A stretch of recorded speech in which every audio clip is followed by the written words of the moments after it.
안녕하세요, 수험생 여러분. 카톨릭대학교의 신현기 교수라고 합니다.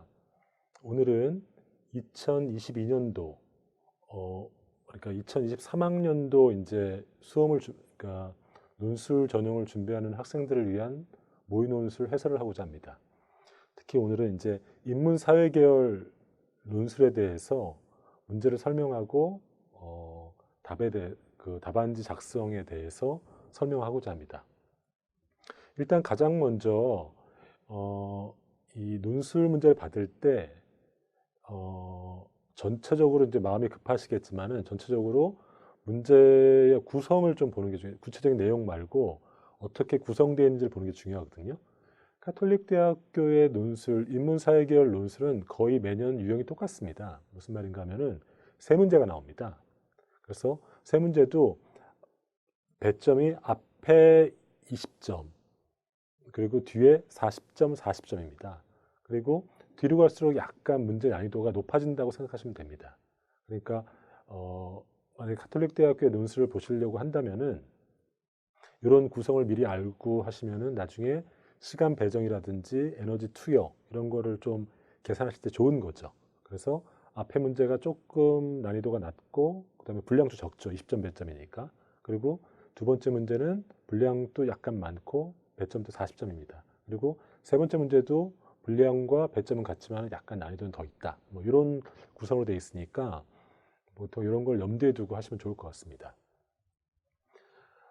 그리고 두 번째 말씀드리고 싶은 것은 카톨릭 대학교는 굉장히 모범적인 논술 문제를 내는 걸로 알려져 있는데 실제로 눈치채셨는지 모르겠지만은 문제 유형은 거의 큰 틀에서 변함이 없습니다. 무슨 말인가 하면은 어떤 문제를 보면은 대개는 어떤 현상을 제시하고 관점을 제시하거나 혹은 순서를 바꿔서 관점을 제시하고 현상을 제시하는 이런 문제가 대개 주종을 이룹니다. 혹은 주장을 제시하고 관점을 제시하거나 혹은 관점을 먼저 제시하고 주장을 제시하거나 이런 순서로 되어 있거든요. 그러니까 항상 그 논술 문제 속에 이 문제를 풀 수 있는 어떤 관점이 제시되어 있다는 겁니다. 그래서 그 관점에 근거해서 현상을 이해하고 서술하거나 혹은 그 주장에 대해서 이해하고 반박하거나 비판하거나 이런 것들이 기본적인 틀이거든요. 그러니까 그런 방식으로 나온다. 카톨릭 대학교의 논술은 그런 식으로 나온다라는 것을 알면은 이 문제에 적응하기 훨씬 좋습니다. 그럼 문제를 한번 보시죠. 첫 번째 문항은 이렇습니다. 가를 참조해서 본부장이 배석자들을 데리고 협상장을 떠난 이유를 설명하시오. 띄어쓰기를 포함해서 300에서 350자 정도로 되어 있고 20점 배점이죠. 첫 번째 문제니까. 그러면 보십시오. 아까 말씀드렸다시피 가를 참조해서 가가 관점이라는 겁니다. 그리고 나가 현상이죠. 그러니까 가라는 관점으로 나를 설명하면 됩니다. 그죠? 그러니까 카톨릭 대학교 논술 문제는 거의 어떤 관점, 어떤 현상, 여기서는 현상이죠. 이 미국과 한국이 쇠고기 협상을 했는데 한국 대표단이 문을 박차고 나갔다. 요 현상입니다. 이 대화로 풀고 있죠. 기자와 본부장 간의 대화로 이 현상을 설명하고 있습니다. 그러면 이 현상을 설명하기 위한 관점이 가에 제시되어 있는 거죠. 그러니까 가의 관점을 내가 충분히 숙지한 상태에서 나를 설명하는 것. 여기서 요구하는 문제는 협상장을 떠난 이유를 설명하는 거죠. 그러니까 가를 내가 가의 관점을 충분히 이해하는 게 중요합니다. 가를 한번 같이 읽어보겠습니다. 협상 가능 영역은 협상 당사자들이 모두 만족할 수 있는 영역이다. 협상 가능 영역의 바깥선은 협상 포기 한계선이다. 만약 협상 가능 영역이 존재하지 않는다면 한쪽 또는 양쪽이 협상 포기 한계선을 바꿔야 협상 가능 영역이 존재하게 되고 협상이 진행될 수 있다. 협상 가능 영역이 존재하더라도 한쪽이 그 선을 넘어서 요구를 꺾지 않는다면 다른 쪽은 협상을 포기할 수밖에 없다. 이렇게 되어 있지 않습니까? 그러니까 이 가는 나의 현상을 설명하거나 이해할 수 있는 관점을 제시하는 겁니다. 그러니까 여기서 가에서는 두 가지 키워드가 있는 거죠. 그러니까 우리가 답안을 쓸 때 또 노하우 중에 하나가 뭐냐면은 이 관점을 제시하는 그 문항이 있잖아요. 거기서 키워드가 뭔지를 파악한 다음에 그것을 적절히 답안에 쓰는 것이 굉장히 효과적입니다. 이런 겁니다. 이 여러분들이 답안지를 쓰면은 채점자들, 교수님들, 채점자들이 여러분들이 쓴 답안지를 채점을 하고 평가를 할 건 아닙니까? 근데 이제 제각각 평가하면은 이른바 객관성이라든지 공정성의 문제가 될 수 있잖아요. 그러니까 적어도 이 답안에는 이러이러한 용어 정도는 들어와야지 답을 부여할 수 있다는 기본적인 어떤 전제들이 있어요. 그게 뭐냐면 키워드라는 개념입니다. 그 키워드는 어디서 나오냐면은 이 제시문에 나온 것을 적절히 활용하는 거죠. 그러면 관점을 제시하고 있는 가 제시문에서 키워드는 협상 가능 영역과 협상 포기 한계선 이런 게 키워드라는 겁니다. 그죠? 그러니까 자신의 답안지에서도 적절하게 이 협상 가능 영역이라는 개념, 협상 포기 한계선이라는 개념을 적절히 써야지 답을, 그러니까 채점자들이 답안지를 체크할 때, 이 친구는 주어진 제시문을 이용해서 적절히 답을 썼구나 이렇게 평가할 수 있는 거죠.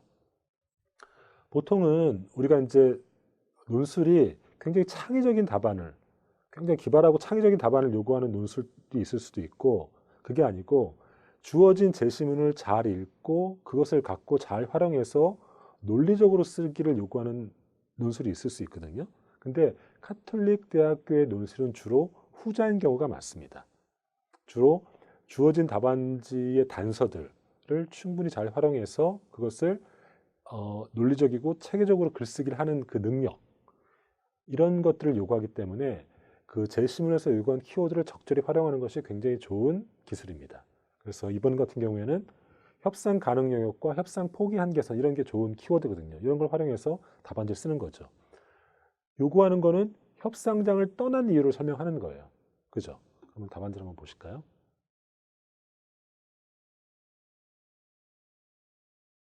답안지는 이렇게 되어 있습니다. 쇠고기 추가 협상에서 우리 측이 협상장을 박차고 일어난 것은 협상 가능 영역이 존재하지 않았다는 뜻으로 볼 수 있다. 가의 제시문에서 키워드가 협상 가능 영역이라는 그게 있었잖아요. 그러니까 협상 가능 영역이 존재하지 않았기 때문에 떠났다고 볼 수 있는 거죠. 이 상황에서 협상을 계속하려면 우리 측이나 미국 측이 협상 포기 한계선을 바꿔야 한다. 본부장은 협상이 지연되거나 결렬되면은 미국 측의 손해가 훨씬 크기 때문에 미국 측이 합의를 더 절박하게 원한다고 판단했고, 미국 측의 상황이 정말 그렇다면은 우리 측이 협상 포기 한계선을 바꿀 수 없음을 보여주는 거죠. 그게 이제 협상장을 박차고 나는 거죠. 그렇게 함으로써 미국 측이 결국 협상 포기 한계선을 바꾸지 않을 수 없게 압박했다고 보는 거죠. 그래서 본부장은 협상의 결렬을 선언하듯이 배석자들을 데리고 자리를 떴다라고 설명하면 되는 거죠. 그죠? 그러니까 이 답안에서 핵심은 뭐냐면은 질문에 대해서 답을 하는 거죠. 왜 한국 측 대표단은 미국과의 쇠고기 협상에서 협상장을 박차고 떠났는가? 이 얘기를 하는데 그냥 설명할 수 있죠. 설명할 수 있는데 이미 가라는 제시문이 있었거든요. 그리고 가라는 제시문에는 협상 가능 영역과 협상 포기 한계선 이런 키워드들이 존재한단 말이죠. 이런 키워드를 활용해서 답안지를 쓰는 것이 높은 배점을 맞는 방법 중에 하나다라는 거죠. 여기서도 보면은 협상 가능 영역이 존재하지 않았다는 것을 볼 수 있다. 그리고 박차고 나간 것은 협상 한계선, 협상 포기 한계선을 바꾸지 않겠다는 어떤 주장이었다고 설명할 수 있는 거죠. 그러니까 같은 주장을 하더라도 제시문에서 제시된 키워드를 활용해서 답안지를 쓰는 것이 좋다는 겁니다. 그리고 또 하나 팁을 말씀드리면은 논술의 답안지는 우리가 장황하게 쓰는 게 아니거든요. 주어진 시간 안에 주어진 분량만큼 써야 됩니다. 그러면 근데 답안지 채점자 입장을 한번 생각해 보세요. 여러분은 한 사람이지만은 채점하는 사람들, 교수님들은 굉장히 많은 답안지를 보게 되거든요. 그러면은 아주 잘 쓰지 않은 이상 눈에 띄지 않습니다. 잘. 그리고 많은 답안지를 보기 때문에 대개는 답안지의 질적 차이가 많이 나지 않거든요. 그러니까 어떤 방법이 더 효과적이라고 생각하냐면 저는 답안을 두 갈식으로 써야 된다고 생각해요. 두 갈식으로 쓴다는 건 무슨 말인가 하면은 질문에 대한 답을 먼저 제시하는 거죠. 이 질문은 뭐였죠? 왜 협상장을 떠났는가에 대한 질문이잖아요. 그러면은 왜 떠났는지를 먼저 협상 가능성이 존재하지 않았기 때문이라고 볼 수 있다라고 먼저 두 가지식으로 정답을 쓰고, 이게 정답일 수밖에 없는 논거를 뒤에 서술해주는, 주장을 혹은 결론을 먼저 제시하고 거기에 대한 보충 설명 혹은 논거들을 뒤에 붙이는 것, 이게 이제 두 가지 구성 아닙니까? 이런 식으로 답을 쓰는 것이 좋다라고 생각합니다. 그래서 1번 문제에서는 가에 있는 관점을, 가의 제시문을 활용해서 나의 현상을 설명하는 이런 어떤 유형의 문제라고 볼 수 있는 거죠. 두 번째 문제는 아까 문제형으로 보면 이번에 이제 제시문이 3개죠. 그러니까 배점이 40점으로 높아지고, 그러니까 제시문 또 하나 더 늘어났습니다. 3개가 되는 거죠. 그리고 분량도 조금 더 늘어났습니다. 근데 이 두 번째 문제는 아까 얘기했듯이 관점과 현상으로 나누면은 여기서는 먼저 가의 주장을 나, 다를 통해서 비판하라고 되어 있지 않습니까? 그러니까 가의 먼저 주장이 나오고, 그 다음에 그리고 이 가를 비판할 수 있는 근거 혹은 관점이 나와 다라는 겁니다. 두 개라는 겁니다. 그러니까 이것도 역시 주장이 나오고 관점이 나오는 이런 문제라고 볼 수 있는 거죠. 그러니까 관점을 찾는 게 왜 중요하냐면은 카톨릭 대학교 논술에서는 어떤 현상이나 주장을 그냥 자의적으로 비판하거나 자의적으로 설명할 것을 요구하는 것이 아니라 그것들을 비판하거나 설명할 수 있는 관점을 제시해 주거든요. 그러니까 그 관점을 내가 숙지한 상태에서 그 주장이나 현상을 비판하거나 설명할 걸 요구하는 거거든요. 그러면 여기서 보면은 가가 주장이고 나와 다가 관점에 해당하는 거죠. 그러면 거기에 근거해서 내가 이제 생각을 해야 되는 거죠. 그럼 보십시오. 가의 주장은 뭐냐면은 시장 경제의 우수함, 그러니까 시장 경제의 어떤 우수함에 대한 얘기입니다. 시장 경제 체제는 개인과 기업에게 자유로운 경제 활동을 보장해서 기업에게는 이윤을, 개인에게는 이익을 극대화시킬 수 있도록 한다. 그러니까 시장 경제의 어떤 완벽한 작동에 대해 설명하고 있는 겁니다. 나와 다는 그런 시장 경제에 대한 각각의 비판 지점을 갖고 있는 거예요. 시장 경제가 그렇게 가가 주장하듯이 완벽하게 작동하지 않는다는 첫 번째 나의 관점은 뭐냐면은 허생전을 인용하고 있죠. 우리가 잘 알고 있는 허생전. 허생전을 이 나를 읽어보면은 허생이 매점 매석을 해서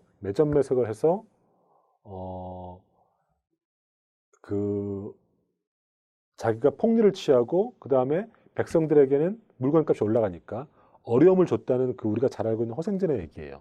그럼 생각해 보세요. 시장 경제라는 가의 주장과 비교해 보면은 나의 주장은 뭐냐면은 독점에 대한 얘기입니다. 공급자의 독점. 가의 주장은 시장은 그냥 방치해 두면은 혹은 아무 간섭을 하지 않으면은 잘 작동해서 모두의 어떤 편익이 올라간다, 이익이 올라간다는 어떤 시장 경제의 완벽함에 대한 주장인데, 나는 그렇지 않다. 누군가 공급자가 매점 매석을 하고 공급을 독점한다면은 가격 시스템이 교란될 수 있다는 독점의 시장 경제의 문제점인 독점의 문제를 지적하고 있는 거거든요. 그죠? 그러니까 독점이라는 관점을 제시하고 있는 거죠. 다의 관점은 뭡니까? 다의 관점은 시장 경제로 해결되지 않는 공공재의 문제를 얘기를 하고 있어요. 여기서 보면은 통행이 자유로운 거리에 설치된 가로등, 그 다음에 경찰의 치안 서비스, 이런 것들은 꼭 사회적으로 필요하잖아요. 사회적으로 꼭 필요한데, 이거는 시장에 맡겨놓으면은 어떤 사람이 내가 알아서 가로등을 설치하거나 내가 알아서 경찰을 공급할 사람은 없는 거죠. 왜냐? 시장에서 사람들은 내가 가격을 지불하고 그리고 거기에 대해서 편익을 갖는데, 가로등이나 경찰 같은 경우는 내가 가격을 지불하더라도 그 편익은 여러 사람이 나눠 갖기 때문에 개인의 입장에서는 내가 비용을 지불할 어떤 이유가 없는 거죠. 이 얘기 이게 이제 이런 것들을 공공재라고 하는데, 즉 편익이 여러 사람들에게 모두 나눠지는 것, 이런 것들을 공공재라고 하는데, 시장 경제에서는 이런 공공재, 가로등이라든지 혹은 도로라든지 혹은 치안, 국방, 이런 것들은 공급되지 않죠. 이것도 역시 시장 경제의 한계를 지적하는 거죠. 그죠? 공공재의 문제. 그럼 다시 생각해 봅시다. 아까 문제는 항상 어떤 주장과 관점으로 나눌 수 있는데 여기서는 어떤 주장이 있었죠? 가의 주장은 시장 경제는 완벽해. 시장 경제는 그냥 내버려 두면은 기업과 개인에게 이윤과 이득을 줄 것이야. 그죠? 수요와 공급이 자유롭게 의사결정을 해서 사회 전체에 이득을 준다는 시장 경제를 찬양하는 내용입니다. 근데 가는 시장 경제의 한계로서 독점의 문제를, 만약에 공급에서 독점이 발생한다면은 누군가가 피해보는 사람이 발생한다는 문제를 지적하고 있고, 다의 문제는 시장에 맡겨두면은 공공재 문제는 해결되지 않는다. 꼭 필요하지만은 가격 통제 시스템으로 풀리지 않는 문제가 있음을 말해주고 있는 거거든요. 이런 관점이죠. 그러니까 가는 시장 경제를 찬양하는 거고, 나는 독점의 관점에서, 다는 공공재의 관점에서 시장 경제를 비판하고 있는 거죠. 그러니까 전체적으로 보면은 이런 가의 주장, 시장은 완벽하다는 주장에 대해서 즉 독점의 문제, 공공재의 문제로 비판하면 되는 문제인 거죠. 역시 제시문 중에 모두 단서들이 있다고 봐야 되는 거죠. 그래서 답안지는 어떻게 썼는지 한번 보시죠. 이렇게 돼 있죠. 가에서는 시장 경제 체제가 개인의 기업의 자유로운 경제 활동을 보장함으로써 사회 전체의 이득을 가져올 수 있다고 말한다. 그죠? 가를 요약했죠. 하지만 나에서 허생이 시장에 공급되는 물건을 독점함으로써 자신의 이윤만 극대화하고 수많은 백성에게 피해를 주었기 때문에 결과적으로 사회 전체의 이득을 높였다고 할 수 없다. 그죠? 독점의 관점에서 비판하고 있죠. 또한 다에서는 개인을 위해서 필요한 서비스가 적절히 공급되지 못하는 상황이 제시되고 있다. 공공재의 문제이기 때문에. 그래서 결론적으로 어떻게 합니까? 이 경우에도 시장 경제 체제가 적절히 작동했다고 볼 수 없다. 따라서 나와 다를 통해서 가의 주장과 달리 시장 경제가 항상 사회 전체 이득을 가져오는 것은 아니라고 말할 수 있다. 이렇게 답안을 쓰면 되는 거죠. 그죠? 그러니까 뭡니까? 이 경우에는 이제 두 가지로 쓰지는 않았어요. 두 가지로 쓰지는 않았지만은 어쨌든 답안에서 요구한 단서를 충분히 활용하는 걸 알 수 있겠죠. 가를 먼저 요약한 다음에 제시문에서 제시한 어떤 단서라든지 키워드, 나의 경우에는 허생이 일으켰던 그 매점 매석 독점의 문제, 다에서는 그 경찰 서비스라든지 가로등 같은 공공재 문제, 이런 단서를 이용해서 가의 관점을 비판하고 있는 거죠.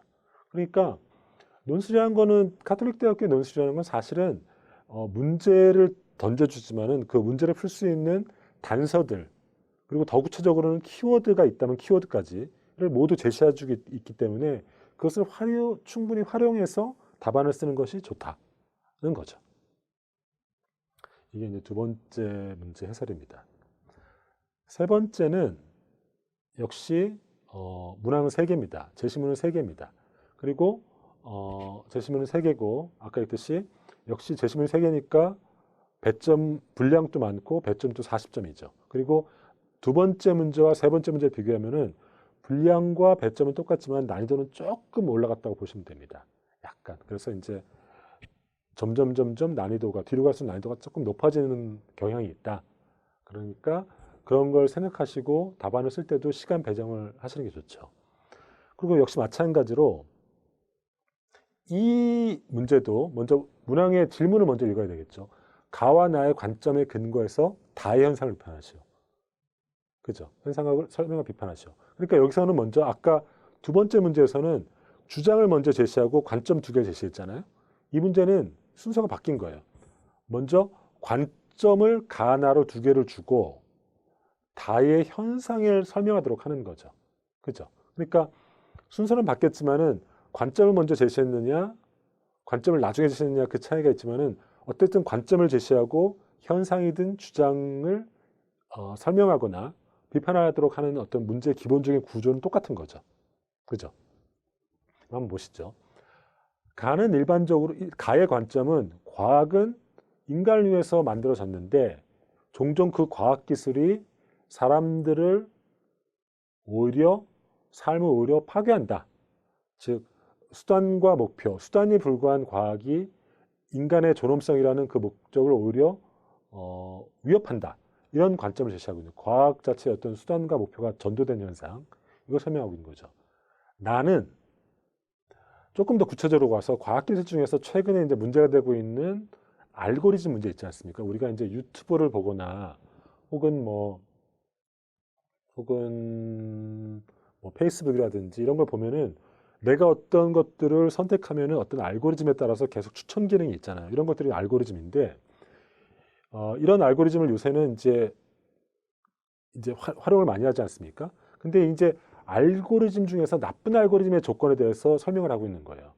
그 중에서 키워드를 여기서 꼽으라면은 불투명성과 불공정성이라는 거예요. 불투명성을 한 건 컨셉은 뭐냐? 개념은 뭔가 하면은 어떤 알고리즘에 자신이 포함되어 있는 것을 당사자가 알고 있지만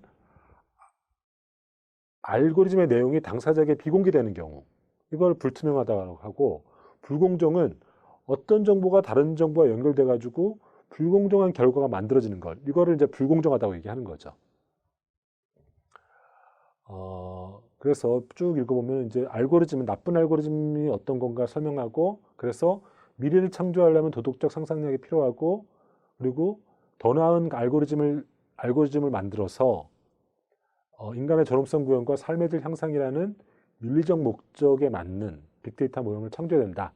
뭐 이런 주장을 하고 있는 거죠. 이게 두 개의 관점이에요. 과학은 어때야 되는 게 과의 관점이고, 과학 중에서 최근에 이슈가 되고 있는 알고리즘은 어떤 식으로 어떤 문제점이 있는데 그런 것에 근거했을 때 어떻게 알고리즘을 만들어야 되는가, 이런 관점을 제시하고 있어요. 다섯 번째는 현상이에요. 세 번째는 현상이에요. 어떤 현상이냐면은 두 가지 현상을 보여주고 있는데, 미국 대기업에서 하고 있는 이력서 심사 시스템이에요. 그러니까 보니까 시카고대와 MIT 공동 연구진이 1,300개 회사에 5,000장의 가짜 이력서를 보냈더니 어떤 게 있었냐면은 흑인 이름으로 한 거는 탈락이 되고 백인 이름으로 한 거는 많이 합격하는 현상이 발견됐다는 거예요.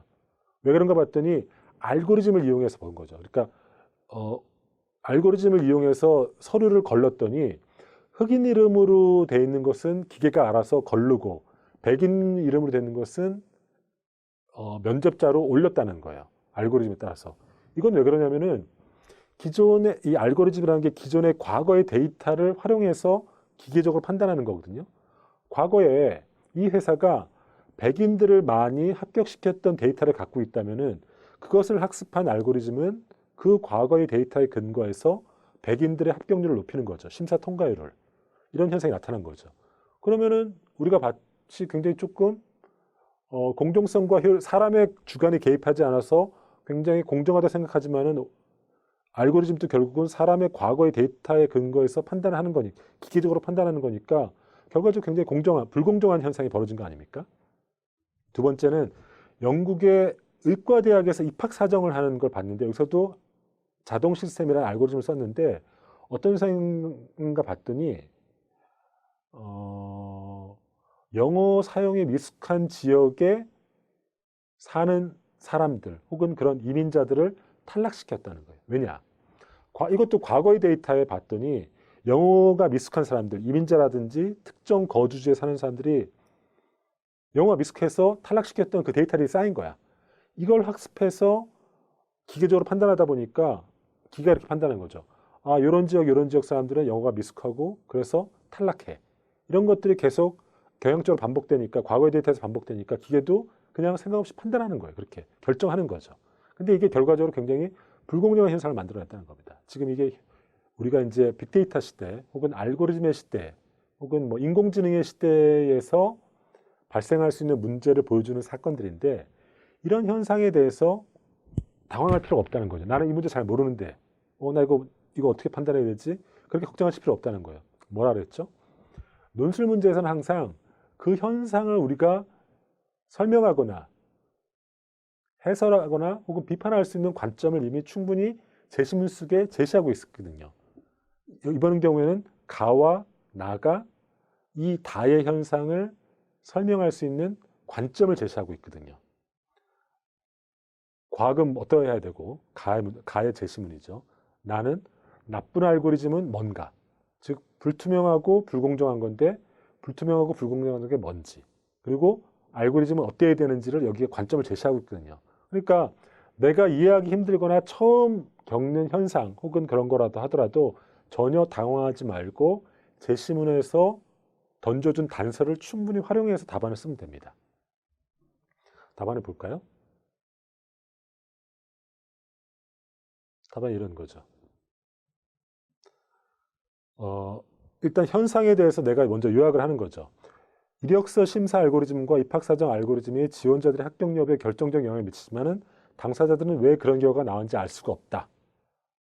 또 과거의 데이터에 근거한 알고리즘에 의해서 단순히 흑인이라는 이유로 또는 특정 지역 출신이라는 이유로 불이익을 받는 것은 공정하지 못하다.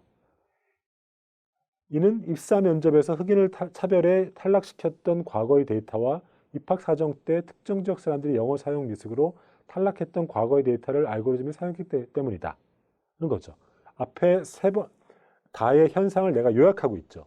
요약하고 있고 여기에 대해서 비판하라고 했으니까 비판의 관점은 이미 제시되어 있죠. 이처럼 불이익을 당한 당사자의 알고리즘의 내용을 알 수 없고 불투명한 것들이 나쁜 알고리즘이라 했잖아요. 나의 제시문에서. 불공정했던 과거의 데이터를 활용한 알고리즘에 불이익을 당했다는 점에서 이런 알고리즘은 나쁜 알고리즘이라 할 수 있다. 이건 나의 관점을 내가 활용한 거죠. 그리고 가와 나의 제시문을 보면은 알고리즘은 원래 인간의 편의를 위해 개발됐지만 오히려 그로 인해 더 불공정하고 불평등한 결과가 만들어졌다. 알고리즘은 과거의 데이터를 사용하고 인간의 편견이 프로그램화 되어 있기 때문에 절대 완벽하거나 공정할 수 없다. 그죠? 그래서 따라서 우리는 도덕적 상상력을 바탕으로 인간의 존엄성 구현과 삶의 질 향상에 기여할 수 있는 투명하고 공정한 알고리즘을 만들기 위해 노력해야 한다. 이렇게 결론 지으면 되는 거죠. 여기서 보면은 도덕적 상상력, 인간의 존엄성 구현, 삶의 질 향상, 투명하고 공정한 알고리즘 이런 게 키워드가 될 수 있는데 이런 키워드가 제시문에 충분히 제시되고 있는 거죠.